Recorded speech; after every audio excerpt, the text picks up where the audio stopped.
183 గజాల 3 BHK villa కేవలం 25 లక్షలు మాత్రమే.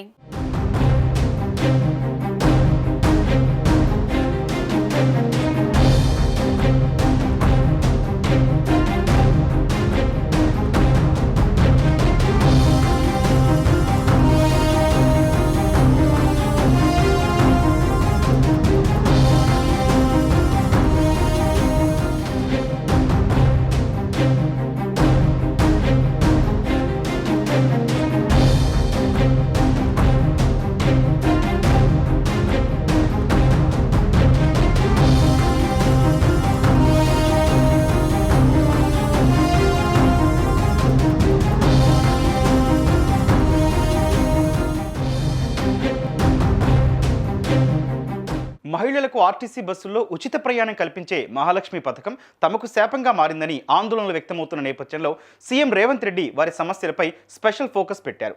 అందులో భాగంగా గిగ్ వర్కర్లు, ఆటో, క్యాబ్ డ్రైవర్లతో సీఎం రేవంత్ రెడ్డి సమావేశమయ్యారు. వీరందరికీ 5 లక్షల రూపాయల ప్రమాద బీమా అమలు చేస్తామని హామీ ఇచ్చారు. ముఖ్యమంత్రి రేవంత్ రెడ్డి సారథ్యంలో తెలంగాణలో అధికారంలో ఉన్న కాంగ్రెస్ పార్టీ చిరు ఉద్యోగులపై వరాల జల్లు కురిపించింది. ఎన్నికల ప్రచార సమయంలో వారితో పార్టీ సీనియర్ నేత రాహుల్ గాంధీ సమావేశమైనప్పుడు ఇచ్చిన హామీలు నెరవేర్చుకునే దిశగా చర్యలు చేపట్టింది. ఇందులో భాగంగా రేవంత్ రెడ్డి కీలక ప్రకటన చేశారు. రాష్ట్రంలో ఉన్న ఆటో డ్రైవర్లు, క్యాబ్ డ్రైవర్లు, ఆన్లైన్ ఫుడ్ డెలివరీ బాయ్స్ కోసం ప్రత్యేకంగా 5 లక్షల రూపాయల వరకు చికిత్స అందజేసేలా ప్రమాద బీమా సౌకర్యాన్ని ప్రవేశపెడతామని అన్నారు. అలాగే రాజీవ్ ఆరోగ్యశ్రీ ద్వారా 10 లక్షల రూపాయల వరకు ఉచిత వైద్యాన్ని అందిస్తామని తెలిపారు. క్యాబ్ డ్రైవర్లకు ఓలా, ఊబర్ తరహాలో టీ హబ్ ద్వారా సర్కార్ యాప్ను అందుబాటులోకి తెస్తామని చెప్పారు. 4 నెలల కింద ఫుడ్ డెలివరీ చేసేటప్పుడు కుక్క తరమడంతో 3వ అంతస్తు నుంచి పడి చనిపోయిన ఫుడ్ డెలివరీ బాయ్ వివరాలను తెలుసుకున్న సీఎం రేవంత్ రెడ్డి అతడి కుటుంబానికి 2 లక్షల రూపాయల పరిహారం అందించాల్సిందిగా అధికారులను ఆదేశించారు. రాజస్థాన్లో గిగ్ వర్కర్ల శ్రేయస్సు కోసం చట్టం చేశారని, దాన్ని స్టడీ చేసి అలాంటి చట్టాన్ని వచ్చే బడ్జెట్ సమావేశాల్లో ప్రవేశపెడతామని ఆయన హామీ ఇచ్చారు. అసంఘటిత కార్మికుల ఉపాధి, సామాజిక భద్రతకు చర్యలు తీసుకుంటామన్న రాహుల్ గాంధీ హామీ నిలబెడతామన్నారు.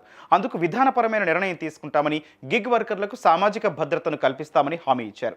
శనివారం హైదరాబాద్లోని నాంపల్లి ఎగ్జిబిషన్ గ్రౌండ్స్లో all India professional Congress chairman Praveen Chakravarthy ఆధ్వర్యంలో నిర్వహించిన గిగ్ వర్కర్ల సమావేశంలో సీఎం రేవంత్ రెడ్డి పాల్గొన్నారు. గిగ్ వర్కర్లు సీఎం వద్ద తమ గోడు వెళ్లబోసుకున్నారు. అండగా ఉంటామని, సమస్యలను పరిష్కరిస్తామని వారికి సీఎం రేవంత్ రెడ్డి హామీ ఇచ్చారు. ఈ నెల 28 నుంచి జనవరి 6 వరకు ప్రజాపాలన గ్రామ సభలు నిర్వహిస్తున్నామని, సమస్యలు ఏమైనా ఉంటే అక్కడ దరఖాస్తులు, వివరాలు అందించాలని గిగ్ వర్కర్లకు సీఎం రేవంత్ రెడ్డి సూచించారు. డిజిటల్, మాన్యువల్ సహా ఎలాగైనా దరఖాస్తులు ఇవ్వొచ్చని చెప్పారు. ప్రతి 4 నెలలకు ఒకసారి గ్రామ సభలు నిర్వహిస్తామన్నారు. ప్రజావాణిలో వచ్చిన దరఖాస్తులన్నింటినీ పరిష్కరిస్తామని చెప్పారు.